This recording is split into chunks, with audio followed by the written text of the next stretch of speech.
All right, chat. So basically, this is the same exact beat that I just made, but I was listening to it, and although I do like how it sounded, I like the sample. I think it could work. I think an artist would fuck with it regardless.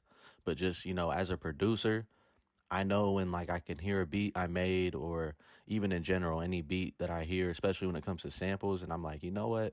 I think I could have chopped it up a little better. Because this one I left unchopped because I just really like how the sample sounded. But just like, I don't know. I just felt like, you know what? Let me just dig a little deeper. Let me get more in my bag. Let me dig deeper in my production bag, and I ended up chopping up the sample. So again, this is the original chop. It sounds like this. Let me move my tag. Sorry.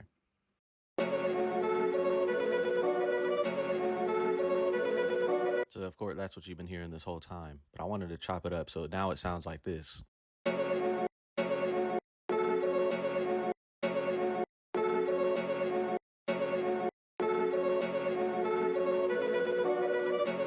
You feel me? And what I did, I have it chopped like that for the first, this is the intro, the first 4 bars. But like when the rapper is actually going to start rapping, it's chopped up for the first 8. And then I have the sample looped regular for the next 8, which is going to finish off that whole 16, like the whole verse. You feel me? So I'll let you hear it in a second how it sounds. But again, I chopped it just to have it be different. And then for the next 8, you know what I'm saying? Again, this is just my type of sauce. This is my rule. And you could have just left the loop as is. It sounded good. I liked it, the sample. But I like to switch things up every 8 bars. So since I left the 808 the same, I left the snare pattern the same, hi-hat pattern the same. So I was like, you know what? Let me change something for the next 8. So then I was like, oh, well, if I chop the sample for the first 8, then for the next 8, I'll just let the sample play. So that's the change that I'm making. You know what I'm saying? And also for the last 4 bars of this whole 16, as you'll hear, I have the hi-hat hitting on every quarter. So it's like tss, tss, tss, tss. And you feel me, just to kind of pick up the pace, ending off that 16. The whoever's rapping is gonna, they're gonna hear that, and hopefully they go crazy for like that last little 4 bars.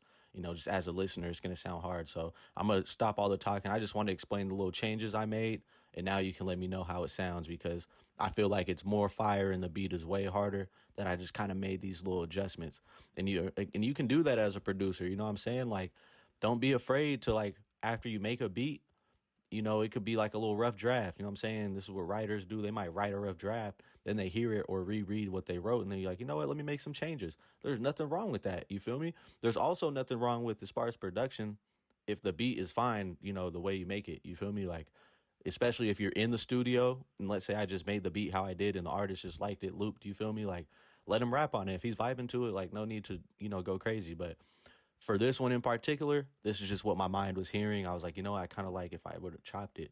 So I did it, and I really like the way it sounds. So again, my bad, enough talking. I just kind of wanted to explain my process and my way of thinking so you guys at home can, take inspiration from that. You feel me? So without further ado, this is the final product. You know what I'm saying? Let's take a listen.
You feel me? I think that sounds way harder. You know what I'm saying?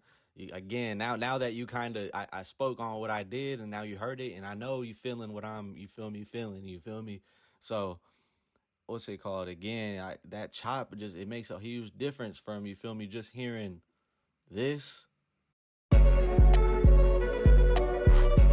Like that's it sounds hard. You feel me? Like if that's the whole whatever. Like I said, if you're making this and you send it out, or if you made it in the studio with the rapper and they heard that, they're probably gonna fuck with it. You feel me?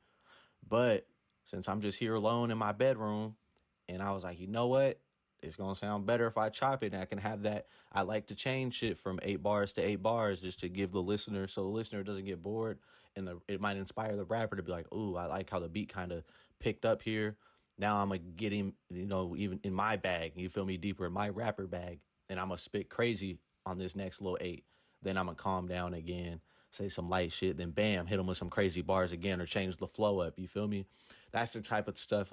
That's where it's like, okay, now I'm thinking more as a producer, not just a beat maker. You feel me? This right here, I made the beat right here. Watch, like this. This is a beat maker type of. You feel me? This is the beat maker.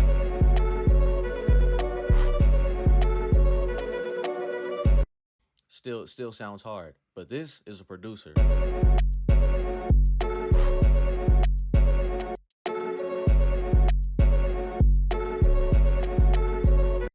And then you feel me how it changes into the next, because I'm thinking about if I'm an artist and a listener, what do I want to hear? I want to hear some changes. I don't want to hear the same loop the whole time. And there are songs that do that, to where you feel me, you can just be simple and have a loop play. You could do that. But you feel me, with my form of thinking and my production style, I like to change shit up throughout the song. You feel me? Add this, sprinkle this. And it's simple changes. I didn't do too much. All I did was just change the sample. You feel me? I didn't go crazy on the 808s. I could have. I didn't want to. I wanted to leave the 808s the same. I wanted to keep that simple. The snare pattern's the same. The hi-hat pattern is the same. Again, the open hat pattern does change. That's another change I wanted to make just for the last four. Because I didn't change it with the 8/8. This one I just wanted it in the last 4 bars of the 16. Same with the Vox. I added two more. You feel me? It's just playing one per each measure. On the last four, I have it playing twice. You feel me? It's just little stuff like that. You feel me? And the listener might not even, realize it. Me as a producer, when I listen to music, I can hear shit like this. You feel me? Because I pay attention to the production. That's how I've always been as a listener. I love the production. That's why I'm a producer. But the average listener, this is more like on some subconscious shit. Like, they won't even realize it. They're gonna be listening to the artist, and they just gonna be, you feel me, like they're gonna realize, oh, for whatever reason it's sounding harder after the first 8, and then the last 4 it's sounding even crazier. It's because I made these changes here with the instruments. And again, it's something that they're gonna feel rather than, oh, they heard the actual, no, they're gonna feel it, you feel me? And that's, that's what I'm here for. That, as a producer, I'm here to invoke emotion and make you feel something with my music, you feel me? That's my goal. And I feel like a great way to do that is to change up the beat every 8 bars. You could do it every 4 bars. Maybe you could even do, my bad. Maybe you can even do a whole 16 and then change the beat for the next 16. You feel me? At the end of the day, it's up to you. You are the producer. You do whatever you want to do. You feel me? This is just how I did it, what I do. And if this inspires you as a producer, which I hope it does, to implement this type of thinking when in your production, you know what I'm saying? Don't just, you feel me, again, you could be a beat maker, that's cool. But when you're a producer, you start thinking about shit like on a deeper level, you know what I'm saying? What do I want the artist to hear so I can invoke him or her to change the flow, go crazier with the bars? As a listener, all of a sudden I'm starting to feel something. You feel me? Well, hold on, something about this song just picked up the energy. You know what I'm saying? And that's what I can control. I can control that as a producer, which I think is super dope. And I'm gonna stop talking because I could talk about this shit all day. As you can see, I'm very passionate about this stuff. I can go in even deeper on certain things. You feel me? Which I can, if you like that, comment down below, and I can make a whole video just dedicated to me talking about just, as a producer, just what separates beat makers from producers and what separates top tier producers from beginner producers. You feel, just all that, you feel me? And it has to do with, again, just being intentional and really using your brain. You feel me? Like, think about, what you're producing and being intentional with things. You feel me? So again, that's enough. I appreciate you guys watching me. Please sub up if you liked the video. Leave a comment and a like, and I'm out of here.